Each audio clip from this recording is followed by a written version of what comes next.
Perkara pidana yang menjerat Helen Dian Krisnawati kini memasuki fase krusial dalam proses peradilan pidana.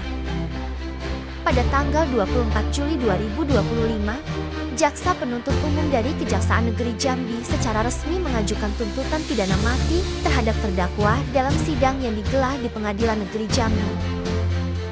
Tuduhan yang dialamatkan terhadap terdakwa tidak lain adalah pelanggaran serius terhadap Undang-Undang Republik Indonesia Nomor 35 Tahun 2009 tentang narkotika, khususnya ketentuan dalam Pasal 114 Ayat 2 Junto Pasal ke-132.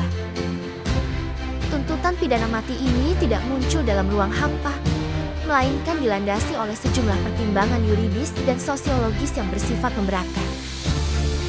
Berdasarkan fakta persidangan, terdakwa diyakini sebagai pengendali jaringan narkotika di wilayah kota Jambi, suatu peran yang jelas menunjukkan posisi strategis dalam struktur kejahatan terorganisir.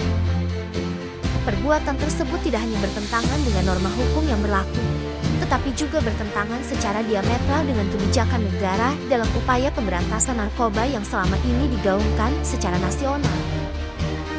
Selain itu, dampak sosial dari perbuatan terdakwa dinilai sangat merusak tatanan generasi muda di daerah tersebut.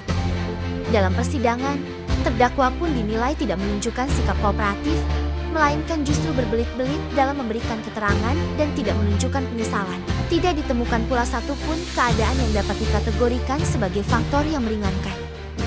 Menarik untuk dicermati bahwa rekan terdakwa, yakni Arifani alias Ari Ambo, telah dijatuhi pidana 9 tahun penjara.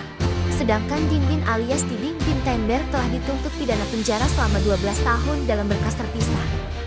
Ini menunjukkan disparitas posisi dan peran dalam struktur jaringan tersebut, yang turut memperkuat posisi hukum JPU dalam menempatkan Helen Dian Krisnawati sebagai pelaku utama.